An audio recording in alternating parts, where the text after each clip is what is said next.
Olá pessoal, advogado de imigração Marco Moraes, falando diretamente aqui de Miami, na Flórida, para trazer uma notícia bem relevante, bem importante, bem pontual, tratando de imigração, obviamente, e que pode favorecer muitos imigrantes caso isso venha a ser bem sucedido.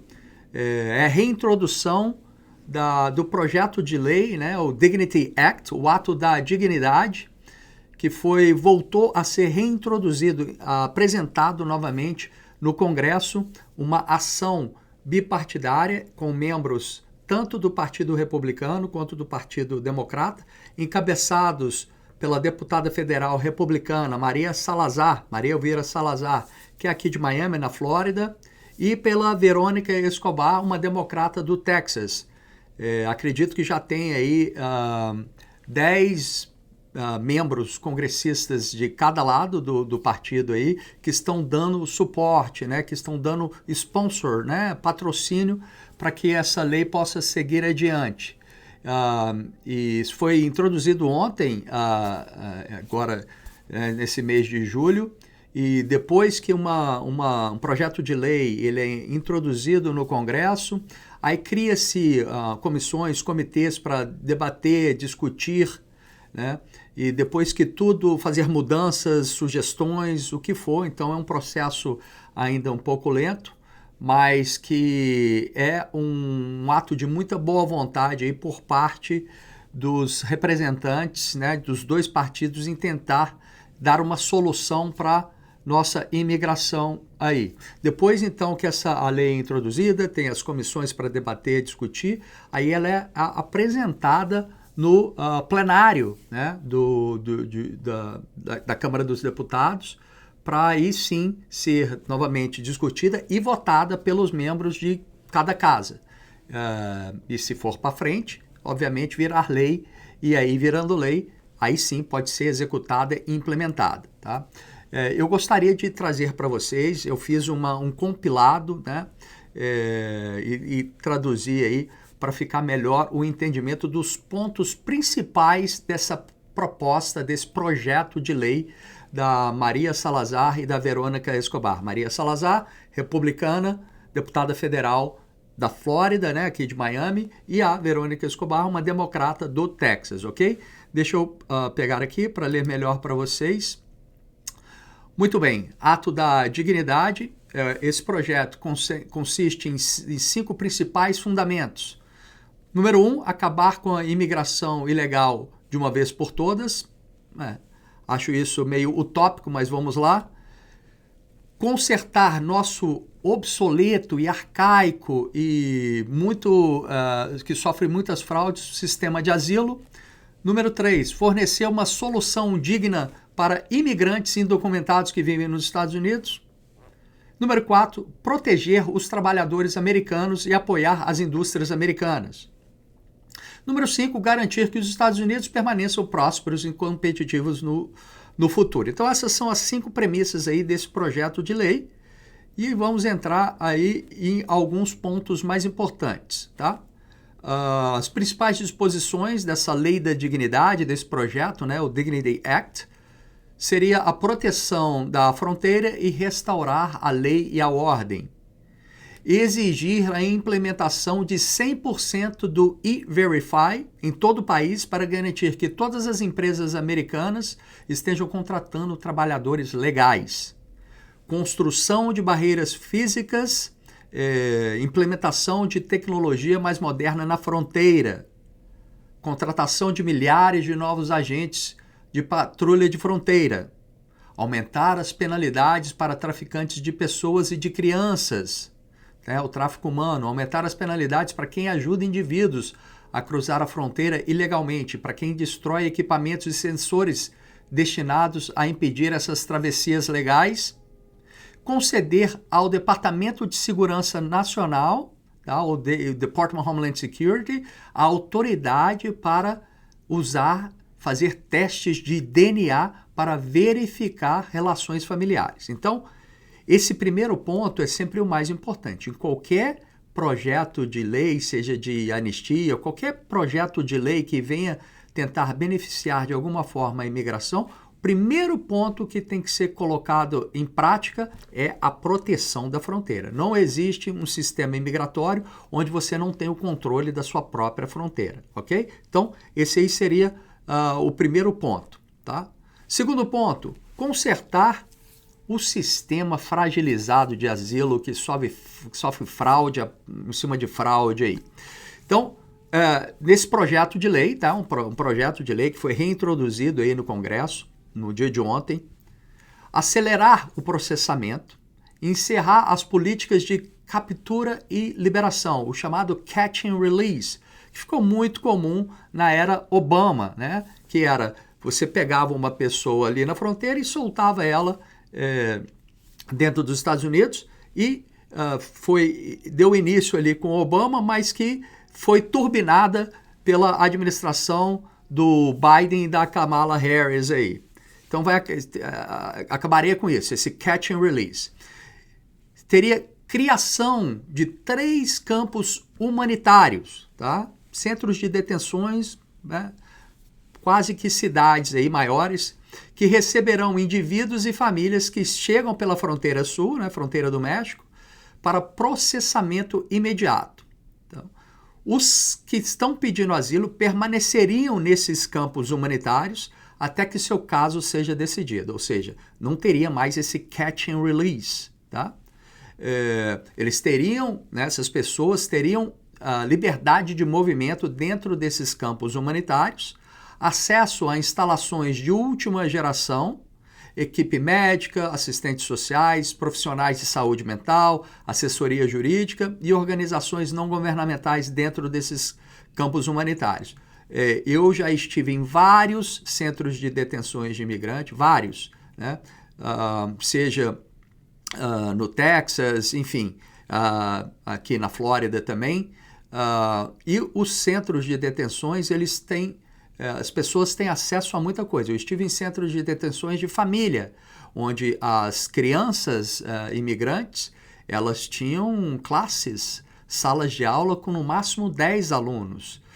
Tudo de primeira, tudo de ponta, que crianças americanas, muitas não têm acesso a isso. Então, tratamento médico, tratamento dentário de primeira, tá? Só para se ter uma ideia, muitas pessoas que cruzavam a fronteira do México para cá, elas queriam ser detidas para ir para um centro de detenções de imigrante apenas para receber um tratamento dentário. E falar, não, eu não quero ficar, me manda de volta. Receber o tratamento dentário grátis. Ou a pessoa, às vezes, precisava de uma cirurgia.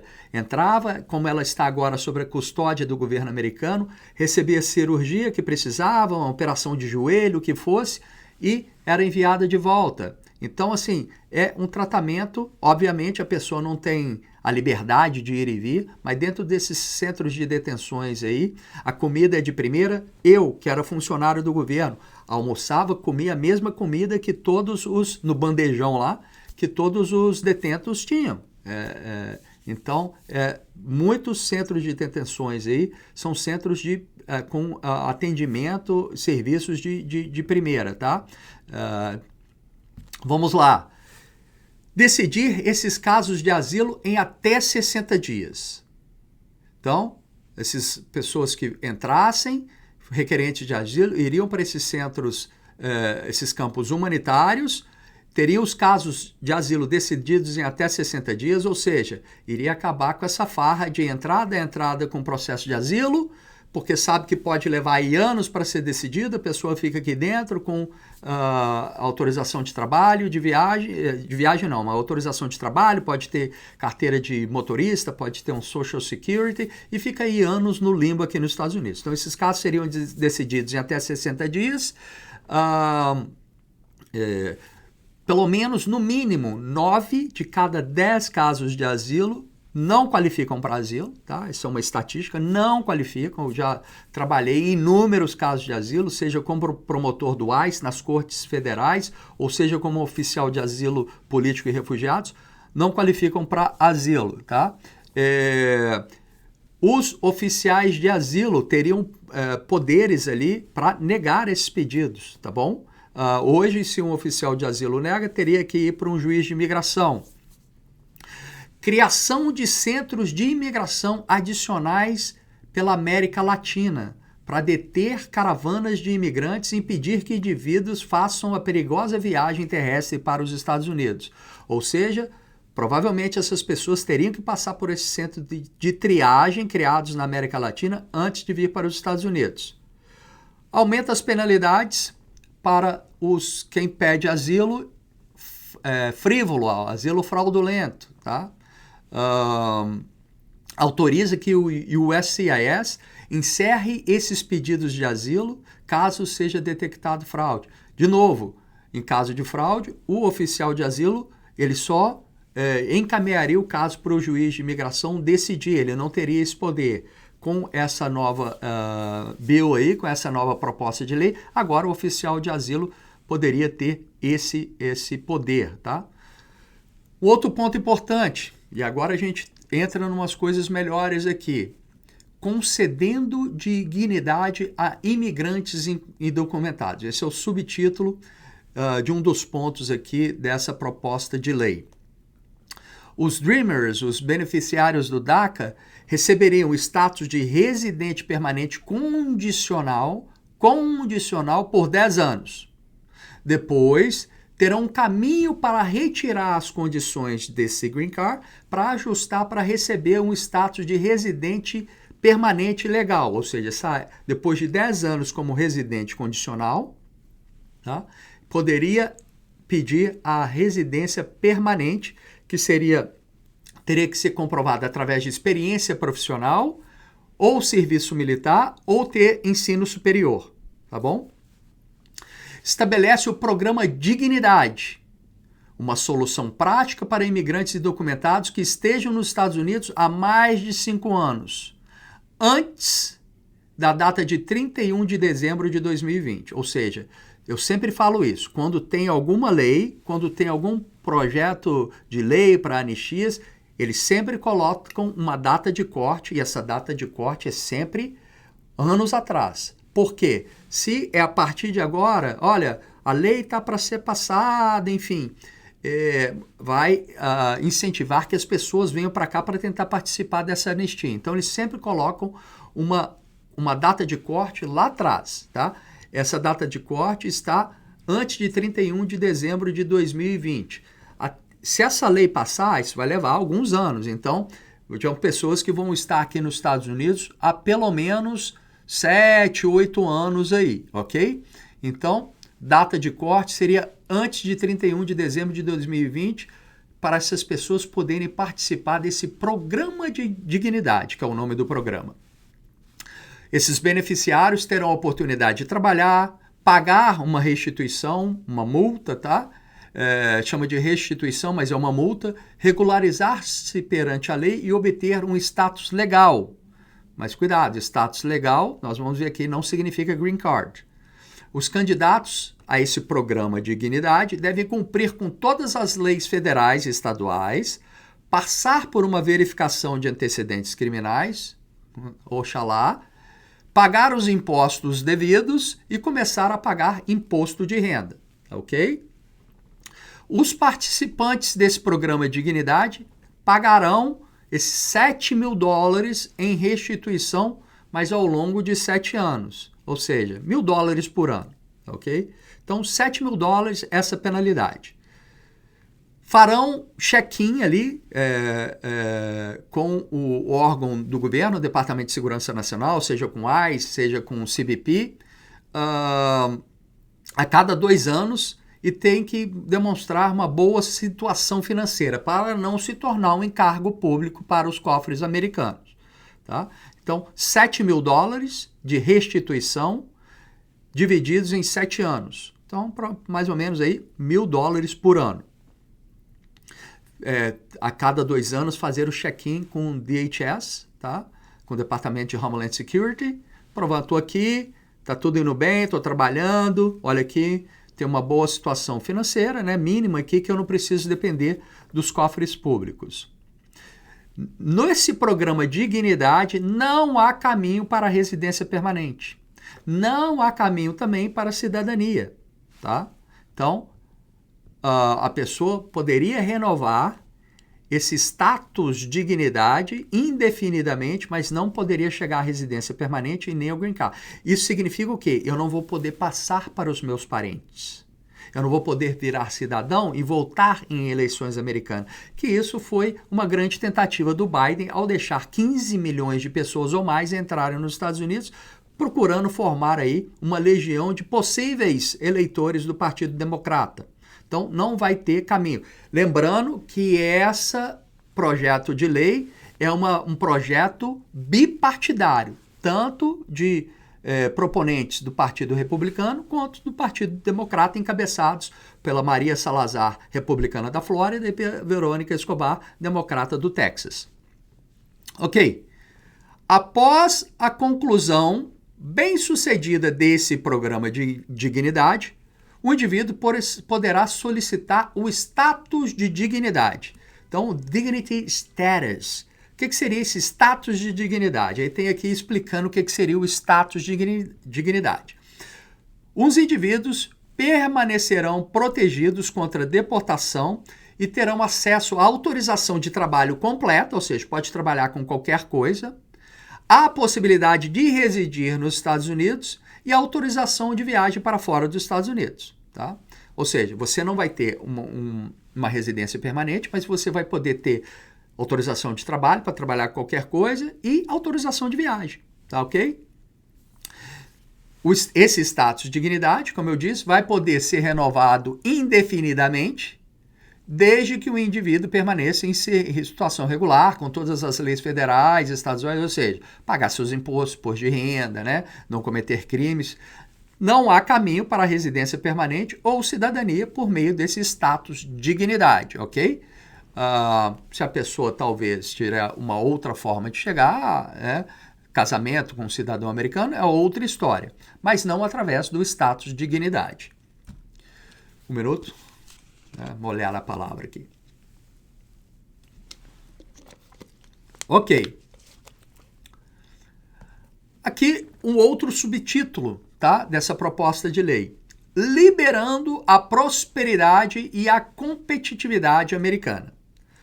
Modernizar nosso sistema legal de imigração e corrigir as longas filas, os backlogs, tá? Que hoje é muito. Olha que interessante isso. Permite que alguém que esteja aguardando um visto legal, seja por family base, através de família, ou employment base, através de emprego, patrocínio de empregador ou profissional, esteja aguardando por 10 anos ou mais, calculado a partir da data de prioridade, a data de protocolo, né? Que pague uma taxa de processamento prêmio de $20 mil para receber esse visto. Então, por exemplo, hoje, petições de cidadão americano para algum irmão pode levar mais de 15 anos. Então, nestes casos, pelo que eu estou entendendo, ao estar esperando no mínimo 10 anos, eu poderia pagar $20 mil para receber esse visto e não ter que esperar mais os 5 anos, talvez, ok? Vamos lá. Esse aqui eu já não gostei. Aumentar o limite por país estabelecido na Lei de Imigração de 1990 de 7% para 15%. O que seria isso? Seria o per country, a cota, né, por país, né? Se você olha no boletim de visto hoje, você vai ver lá colunas. Tem a coluna do resto do mundo, que são todos os países, menos China, Índia e alguns outros países. Filipinas e México, em algumas situações. Quando um país começa a ter 7% da cota de vistos, esse país recebe a coluna dele, e aí vai ser muito mais demorado para imigrantes dessa nacionalidade. Então, eles querem aumentar essa cota de 7% para 15%. Ou seja, países como a China e a Índia, que tem uma população do Brasil é 5 vezes mais que a população brasileira, mas imagina países como o Chile, uma população pequena, um chinês poderia competir de igual a igual por um visto, né, do que um chileno, por exemplo. Essa eu não gostei. Acho que deve manter os 7%, tá? Indianos e chineses, eles peticionam, assim, a rodo. Então, mas vamos ver. Esse também achei legal. Agora esse aqui eu achei legal. Permite que graduados em doutorado em STEM, Ciência, Tecnologia, Engenharia e Matemática, de universidades americanas, ou seja, um doutorado STEM em uma universidade americana, incluindo a medicina aí, possam ser elegíveis ao visto O, tá? Permitindo que indivíduos de habilidade extraordinária permaneçam e trabalhem nos Estados Unidos se assim o desejarem. Ou seja, essas pessoas geralmente já se qualificariam para o O, mas só de ter feito doutorado em uma área STEM em uma universidade americana já seria qualificado para o O, tá? Não precisaria toda aquela documentação, só comprovação ali que, olha, graduei, doutorado na área de STEM, universidade americana, aqui o O, caso queira, ok? Muito bem. Aumento de oportunidade de visto para empregos altamente qualificados, ou seja, a nossa imigração qualificada, os EB1, os EB2, ok? Nestes casos de visto de emprego para profissionais altamente qualificados, vai ser contabilizado, olha que interessante isso, apenas o requerente principal e vai excluir os derivados, que seriam o cônjuge e filhos solteiros menores de 21 anos, da contagem dos limites da cota de visto no boletim de vistos, tá? Não vai aumentar o limite, ou seja, hoje o limite é o que para employment based, através de trabalho? 140 mil vistos disponíveis todo um ano fiscal, ok? Mas dentro desses 140 mil, entra na contagem. Não é só a pessoa que teve a aprovação do EB1 ou do EB2 NW. Se essa pessoa que teve os 140 do EB2 NW for aprovado, vai contar um visto para ela, um visto para a esposa dele, e se ela tem 5 filhos, um visto para cada filho. Então, esse total vai minguando ali. Não é só por cabeça, para quem teve os 140 aprovado, entra a família toda dele no bolo, por isso que gera esse backlog. Então isso vai diminuir bastante o boletim de vistos, a espera no boletim de vistos, sem precisar aumentar esse número de 140 mil. Ou seja, não vamos mexer no número de 140 mil, mas espera aí, a família, né, cônjuge e filhos solteiros menores de 21 anos, não deveria fazer parte dessa contagem. Acho ótimo isso, tá? Esse aqui eu não entendi muito bem, mas diz o seguinte: inclui uma lei de visita familiar temporária, criando um novo visto de visitante de 90 dias, que pode ser usado por estrangeiro para viajar nos Estados Unidos a negócio, lazer ou fins familiares.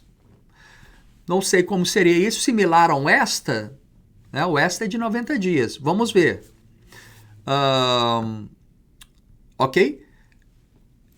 Esse aqui é bom também, né? Que pela demora de julgamento de muitos processos, algumas crianças, né, filhos participando do processo ali dos pais, pode acontecer com essas pessoas o chamado age out, pular fora por causa da idade. Demorou tanto que meu filho completou 21 anos, acabou ficando fora. Então ele garante que crianças legalmente presentes nos Estados Unidos, ou seja, então estamos falando de ajustamento de status, talvez não via consular, vamos ver. Garante que crianças legalmente presentes nos Estados Unidos não fiquem fora por causa da idade, né, o age out, de receber determinados vistos devido a atrasos no processamento do USCIS. Então, ao que parece aqui, parece que ser para quem está fazendo ajustamento de status. Tá? Modernizar o visto de estudante. Olha que legal isso é bom também. Altera o visto F para visto de dupla intenção. Ou seja, eu não posso mais negar um pedido de estudante porque essa pessoa tem intenção de migrar aqui no futuro. Passaria o visto F para um visto de dupla intenção. Com isso aí, deveria ter o O ser de dupla intenção total, ele é quase do intent, deveria ser dupla intenção. E outros vistos também poderiam ser de dupla intenção total, ok? Se o F pode, o O também pode, né? Aumentar recursos para operações do USCIS. aumentar recursos para os consulados, né? Com isso, aumentando o número de pessoas, vai ser julgado mais rapidamente. Ótimo isso, né? Tendo mais pessoas para trabalhar, menos espera, porque hoje é isso, muitos pedidos, pouca gente para analisar tais pedidos. Então, esse aí, o vídeo ficou um pouco longo, mas eu acho que eu trouxe os pontos principais aí dessa proposta de lei que foi introduzida novamente no Congresso, uma proposta bipartidária, encabeçada por uma republicana e por uma democrata, e que parece que já tem 10 apoiadores de cada lado, 10 republicanos e 10 democratas, que são chamados de co-sponsors, né? Desse projeto, dessa proposta de lei. Agora que ela é introduzida, vão ser formadas comissões, comitês para debater o que está bom, o que precisa ser melhorado. Depois que chegar num consenso nisso, aí ela é introduzida no chão, no floor ali do Congresso, aí sim, para debates e votação, sendo aprovado nas duas casas, na Câmara dos Deputados e no Senado, vai para o presidente poder assinar. Então, é uma boa notícia, início aí do governo Trump, né? Nós estamos aí no primeiro semestre ainda do governo Trump, e que pode ser uma boa notícia aí, talvez dê tempo disso poder chegar na mesa do presidente Trump. Vamos ver, nesse sentido aí também, como os democratas vão agir. É uma lei para beneficiar imigrantes. Como é uma lei que tem uma republicana ali, será que vão querer impedir só porque não é um presidente democrata no poder? Vamos aguardar para ver como isso vai acontecer. Mas era essa informação, espero que tenham gostado, e qualquer novidade a mais que tenha sobre isso aí, eu vou voltar aqui para trazer para vocês. Um abraço e até a próxima.